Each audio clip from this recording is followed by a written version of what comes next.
Msikubali ujinga ya Sifuna huko Homa Bay. Ujinga ya Sifuna msikubali huko Homa Bay hata kidogo. Ninataka kuambia ni watoto wadogo sana. Ndio kasi ya vijana ni kulinda nchi, lakini sio uongozi. Kuwa president lazima upate more than 25% kwa counties 24. I don't want Kenyans to fall prey to electoral manipulation. So we have no choice, friends. You know, as you sit here, you have no choice.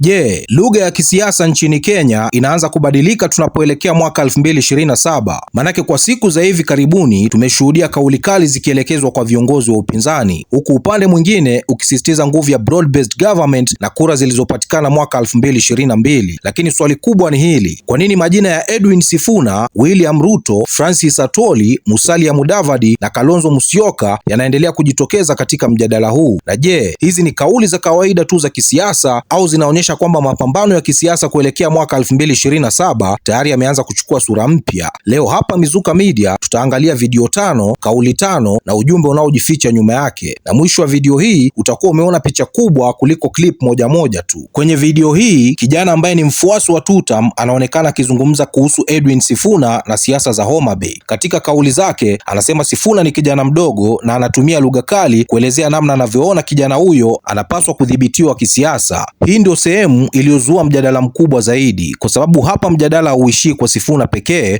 bali unafungua swali kubwa kuhusu nafasi ya vijana katika siasa za Kenya. Je, kijana anapoingia kwenye ulingo wa siasa anapaswa kupewa nafasi kuonyesha uwezo wake, au uzoefu wa kisiasa unapaswa kuwa kipimo kikuu cha uongozi? Na muhimu zaidi, je, ni wapi tunavuta mstari kati ya ukosoaji wa kisiasa na lugha tunayoweza kuitafsiri kama vitisho au udhalilishaji? Hilo ni swali ambalo kila mtazamaji anaweza kujijibu. Msikubali ujinga ya Sifuna huko Homa Bay. Ujinga ya Sifuna msikubali huko Homa Bay hata kidogo. Sifuna ni kijana mdogo sana, na kijana mdogo kumweka sawa anafaa akule viboko. Inafaa akule viboko, samaki mkunje kama angali mbichi. So mimi nasema watu wa Homa Bay, Mr. Kaluma shikilia hapo hapo. Sifuna aanze kutengeneza airstrip yake kwanza, ndio tujue amekomaa kisiasa. Mtu kama Sifuna hana agenda. Agenda yake ni Ruto, Kasongo, one term. Hizo ndio agenda ya Sifuna. Mtu hata hana chama, mtu hana ofisi. Ataanza aje kulecture rais wetu akianza kusema ati rais yako hivi na kukosoa serikali? Samaki mkunje kama angali mbichi. So Sifuna, kitu yenye nakwambia, viboko utakula.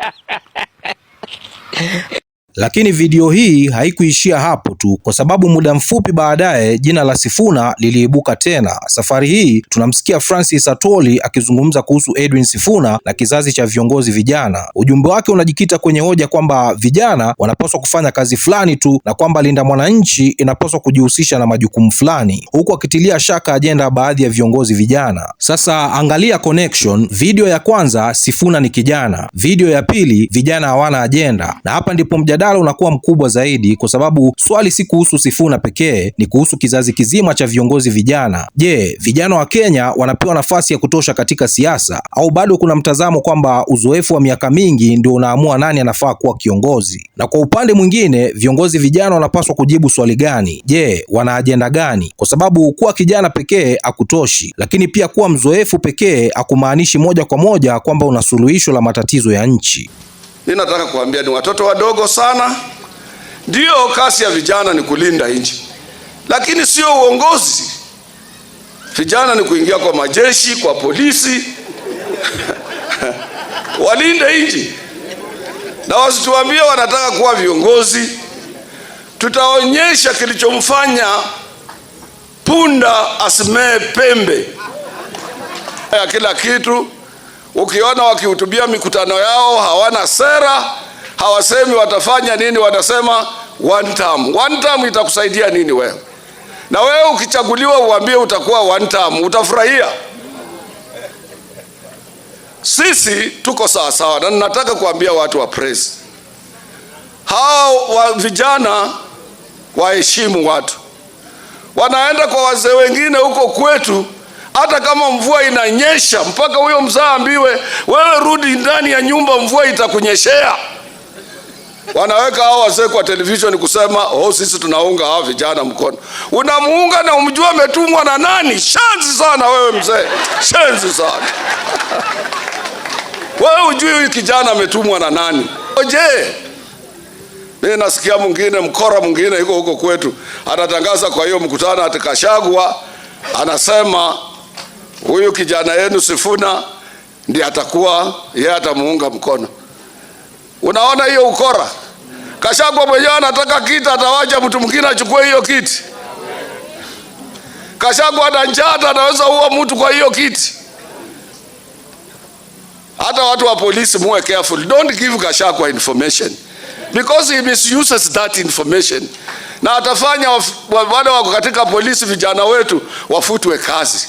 Na wakati mjadala huu ukiendelea, tunafika video ya tatu ambayo inabadilisha kabisa direction ya story. Musalia Mudavadi anaingia kwenye mjadala akiwa na hoja tofauti kabisa. Badala ya kuzungumza moja kwa moja kuhusu Sifuna au viongozi vijana, anaangalia nguvu ya kisiasa kupitia kura za mwaka 2022. Anataja takriban kura milioni 6.5 alizopata Raila Odinga na kura takriban milioni 6.7 alizopata William Ruto. Kisha anaunganisha hesabu kuelezea ukubwa wa support iliyokuwa nyuma ya pande hizo. Lakini hapa kuna jambo muhimu kwa mtazamaji. Kura za mwaka 2022 ni historia ya uchaguzi. Hazipaswi kuchukuliwa moja kwa moja kama utabiri wa mwaka 2027, kwa sababu siasa hubadilika, muungano hubadilika, wanasiasa hubadilisha misimamo na wapiga kura pia hubadilisha mawazo. Kwa hiyo swali muhimu si tu nani alikuwa na kura nyingi mwaka 2022, bali swali ni je, mazingira ya kisiasa ya mwaka 2027 yanafanana na yale ya mwaka 2022, na kama hayatafanana, hizo hesabu zitatumika vipi kuelezea uchaguzi ujao?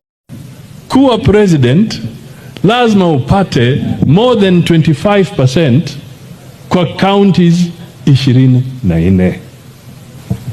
Tuko na county 47. Wale wanapiga kelele hapa, hata ukitembea hapa utakuwa umetembea county ya Busia, umetembea county ya Vihiga, umetembea county ya Kakamega, umetembea county ya Bungoma, alafu umetembea labda Trans Nzoia. Hizo ni ngapi? Hizo ni ngapi? Hizo ni ngapi? Na unahitaji ngapi? Mnahitaji ngapi? 24, kwa sababu hiyo ni katiba. Ndio kwa sababu mimi nasema tusidanganyane ati kwamba itakuwa tu rahisi hivi. It will take much more. Na ukatae usikatae, lazima utekeleze kwa njia ya kikatiba. Sasa broad base ndio hiyo. Raila alikuwa akigonga kura karibu milioni 6.5. Ruto akagonga milioni 6 na 6.7 karibu hapo. Wote wawili ukiweka over 13. Haya, hata ukisema tutoe kidogo, hata ukitoa milioni 2, hata ukitoa milioni 3, ati iende pahali pengine, wewe fanya hiyo hesabu alafu niambie utabadilisha namna gani? Na hapa ndipo video ya 4 inapoingia. Katika video hii, Rais William Ruto anatoa ujumbe kuhusu umuhimu wa Wakenya kuvumiliana na kushirikiana, lakini sehemu inayovutia zaidi ni pale anapowakosoa wapinzani wake kwa kuwa kwa maelezo yake hawana plan, hawana agenda, hawana policy wala vision. Hii ni hoja ambayo mara nyingi hujitokeza kwenye siasa. Serikali inasema ya kwamba angalia tulichofanya, upinzani nao unasema angalia walichoshindwa kufanya, na mpiga kura naye anabaki katikati akitakiwa kuamua ni hoja ipi na uzito. Kwa hiyo badala ya kuangalia klipi hii kama shambulio la kisiasa pekee, kuna swali muhimu ya kwamba upinzani wa Kenya una ajenda gani ambayo wananchi wanaweza kuipima, na kwa upande mwingine serikali iko tayari kupimwa kwa sera, ahadi na matokeo gani, kwa sababu mwaka 2027 haitakuwa tu kuhusu slogans, hatimaye itakuwa kuhusu kile ambacho wananchi wataona kuwa kinaathiri maisha yao. So we have no choice, friends. You know, as you sit here, you have no choice. Because the alternative, I shudder. Because a group of people who have no plan, no agenda, no policy, no vision, is too dangerous for Kenya. And so I want to ask you with whole humility that we must bear with one another. You know? And you people must also understand that we've been here before. You know, we've been here before. This is not the first time we are having a collision. Is it the first time?